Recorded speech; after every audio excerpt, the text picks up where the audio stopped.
I've been living in Mexico City for about a month now, and there have been a few things that have really surprised me since moving here. So in this video, we're going to talk about everything that has shocked me and or surprised me since moving to Mexico City.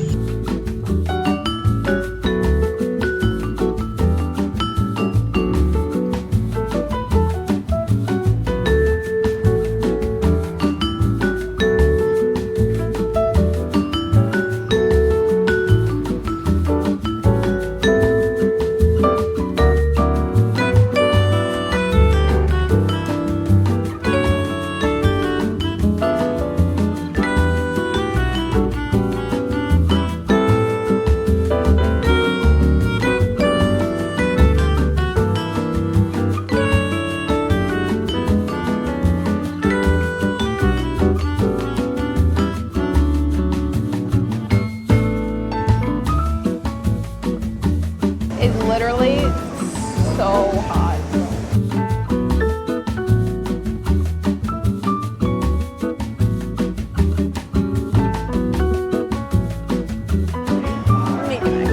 Finally, after being here for a month, we've come to Tacos Orinocos. It's our first time here. We've been to a lot of touristy places, and some have really surprised me. Some have like absolutely blown me away. Some have been like kind of mid. I'd say like this one might be a little bit overrated. They weren't like the best tacos I've ever had. Like so many people have hyped up this place that I was coming in with like really high expectations. I'd say everything was like a solid like 7.58. I did get, with no surprise to anyone watching this right now, I did get the gringa taco, and with no surprise to anyone, it was my favorite on the menu. We did get pastor, chicharrón, and res.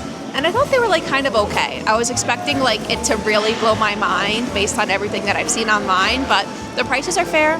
The place is really nice. The people here are nice. Another thing that's kind of surprised me since being here in Mexico City is that I really came into Mexico City, the food scene, thinking that the food was going to be so picante, so spicy. Like I was really prepared for the worst. And this is coming from someone whose tolerance level was absolutely on the floor. Even when I lived in the US, I didn't really eat spicy food at all. And coming from Argentina, they do like 0 to no spices. So I have not even like been exposed to picante food in a minute. So I was really prepared for the worst. Like I thought the picante level was going to be too much for me to handle and like everything. And a lot of things are like inherently picante, but I can actually tolerate it. It was really surprising to me because I was like, oh my gosh, I need to really grow my tolerance level a ton. But I've been doing okay, which has been really nice. And I've been loving the street food scene here. It's like there really even hasn't been a time where I've gotten something that I didn't like.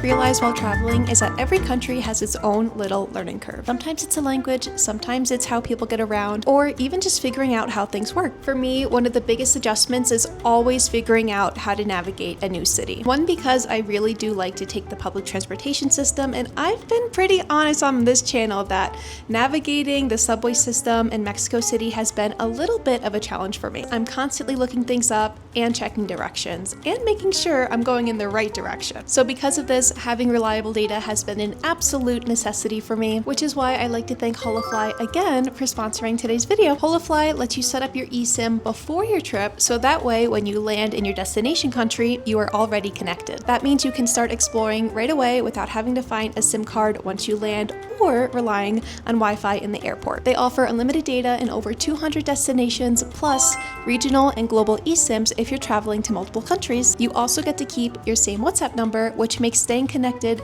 to family and friends very easy. And on top of that, they also have an always-on benefit that gives you 1 gigabyte of backup data every month all over the world. If you're traveling internationally and want reliable data, check out Holofly using the link in my description. Use my code ChanelMay for 5% off any Holofly eSIM and 10% off on any Holofly plan's global subscription for 12 months. So thank you again to Holofly for sponsoring today's video, and of course for keeping me connected while I'm here in Mexico City.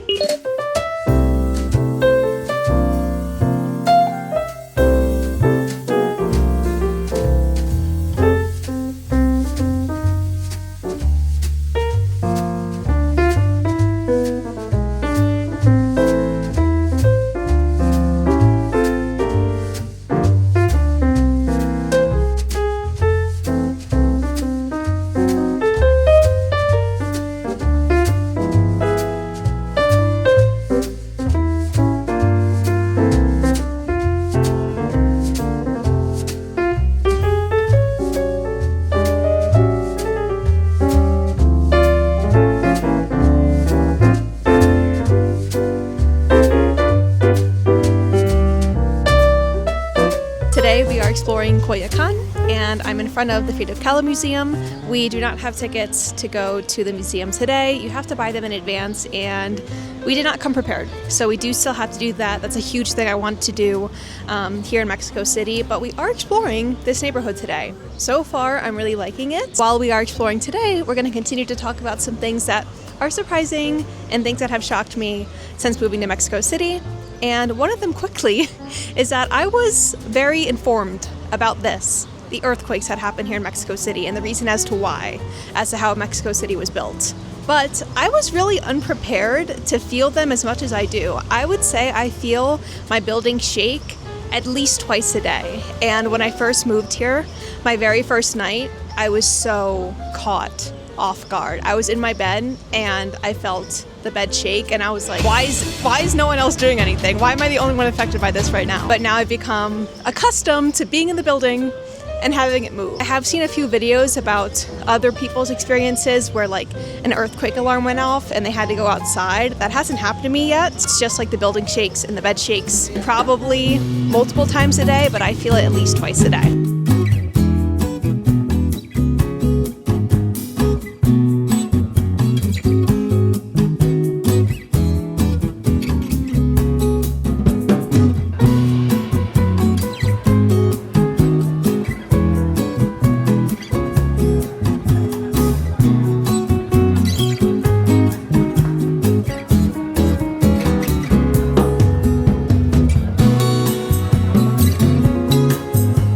To bring you guys to a park and talk about this, but we just ended up not going to one today. Another thing that's surprising to me is that a lot of the parks and plazas here in Mexico City have giant fountains in them. And I don't know why this is so surprising to me, because a lot of the parks and plazas that I go to, like in New York or I've been to in Buenos Aires, it's a lot of green space or trees or like a monument. But they actually have a lot of fountains here with water. Like, I just wasn't expecting it. I still think it's pretty. Just a little bit surprising, but still very pretty. And thankfully here, there's lots of trees, there's lots of plazas that you can go to.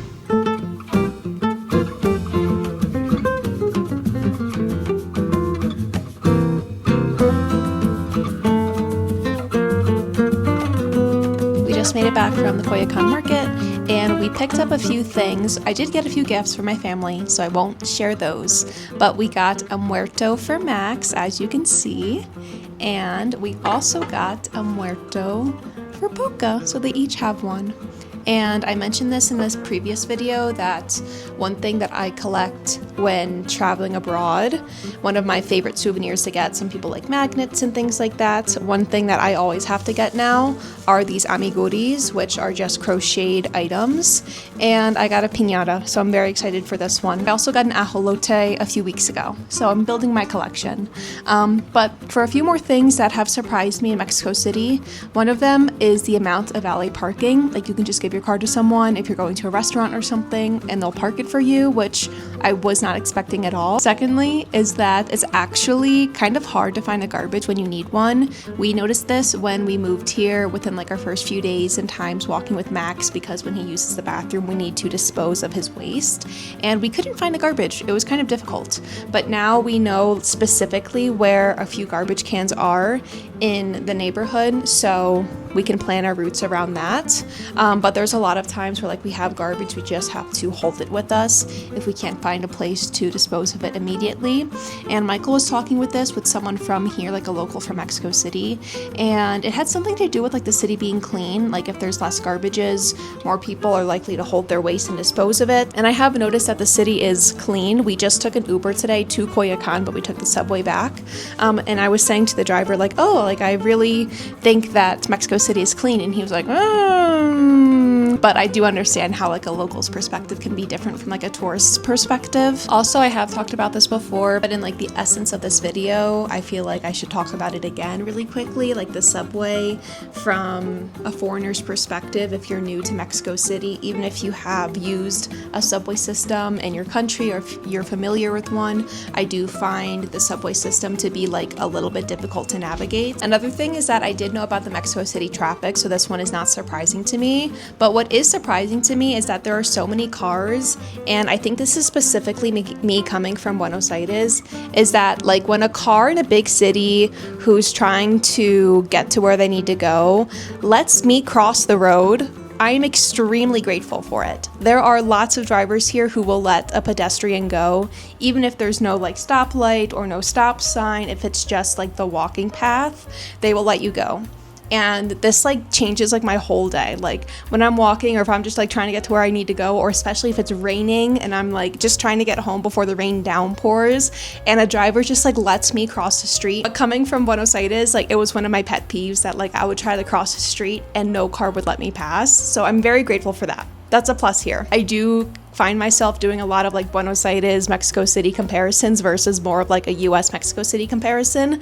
And I'm very surprised with the amount of Argentine restaurants in Mexico City. Like I was thinking that if I was going to miss Argentine food, like I wouldn't really have access to it because in Buenos Aires, there's not a lot of Mexican restaurants there, but there are so many Argentine restaurants here. It's like insane. Also, because we are in rainy season, I did come here thinking that it was going to rain like consistently all day, but what I do notice is that it rains for like an hour or so a day, but the rain can start suddenly like out of nowhere. Weather app might not always be accurate. It might just start raining even if the weather says it's not raining, and it could be raining. So definitely if you're in Mexico City during rainy season, have like an umbrella on you at all times, especially near the later half of the day, because I'm finding that in the morning it's pretty clear, and then after like 5 o'clock at night there might be a rainstorm. Also, I have like a list, so just to kind of like continue to get through some, I'm very pleasantly surprised with there being public restrooms. Even if you have to pay like between 5 and 10 pesos, having access to a restroom is very nice. In New York City, it's kind of a problem when you have to use the restroom, but you have to go to a cafe and order a drink or something, or be a client, or order something from a restaurant. Here it's nice that there are just public restrooms. Even if you have to pay like 5 to 10 pesos, it doesn't really matter, but just having access to one is very helpful. Also, Mexico City is massive, but if you're within like the Centro area, like Condesa, Roma Norte, Centro Histórico, like that type of area, excuse Max and Poca, it is very walkable, extremely walkable. You could go to like 4 neighborhoods in a day. So we just find ourselves just walking, and we're always within like a 30-minute walk from home, and we love to walk. So we're always like, you want to just walk home? And then we get to explore more neighborhoods and more streets. And again, that's like one of my favorite ways to explore a city, is just through walking. I often find that my favorite streets or cafes is found when I just like randomly go on a walk. So I really enjoy that. I think that's like the best way to get to know a city. And there's lots of things online, like I could tell you to go somewhere, and Instagram could even give you a recommendation, but like at the end of the day, what's going to be like the best to you, I think, in your personal experience, is like trying to find things on your own. Also, it's very rewarding when you find something on your own and you're like, yes, I found that cafe and I didn't see this online, so it feels like a hidden gem or something like that. Another not really surprising thing, but kind of worth mentioning, is that the sidewalks are very uneven. Like if you're just on your phone, or if you're not paying attention to the ground, you could easily trip on something. Like the sidewalk could randomly become elevated. You might have to take a step or a stairs. There might be like a weird indent in the sidewalk. So you have to actually be mindful of where you're walking so you don't trip. And then finally, one more thing that has to do with the weather. It's one thing that I was very concerned about before coming here, and I was like, I cannot live without this, but I have been learning to live without this, and it hasn't been that difficult. Is that in Mexico City, it's not that common to like have AC, especially in your apartment or Airbnb. And in every place that we've stayed at, this is our 3rd place that we're at right now, there has been no AC. Every apartment that we've toured has not had AC. I actually think there was one that had AC, but the majority of them did not have AC. And I was like, oh, it's going to be so hot. It's summer. Like I sweat when I sleep. I'm like a hot sleeper. So I was like, this is going to be unbearable for me. I don't know if I'm going to be able to do it, but we have a fan. We actually bought another fan because this place just has one fan. So we did buy another one. And just with opening the windows, it does help a lot. It's not as hot as I thought it would be, and I feel like my body is adapting pretty well. Just one thing with the windows, if you are coming with a cat, like for us, Coca could easily just jump out this window. There are no screens or anything, so we can't like really leave the windows open that much. And for us personally, that doesn't allow as much airflow in, but that's again on us because we have this beautiful cat right here who we do not want to lose, and we do not want her to escape because she is a very curious cat. She can definitely get to situations and places where she shouldn't be. So if we are opening the windows, we literally just crack it and we put the fan next to it so it can blow in the colder air. Other than that, it really hasn't been that hot. Outside sometimes the sun can be intense, but if you're planning your route and you're in the shade, and if you take some time to go into stores so you're not outside the whole time, you can really spend the whole day outside without it feeling too hot or humid or unbearable. And my other big thing was the water. Like, will the water affect me negatively? I really haven't been noticing that. Thankfully, in this place where we are at, there's osmosis filtered water, so we feel very lucky.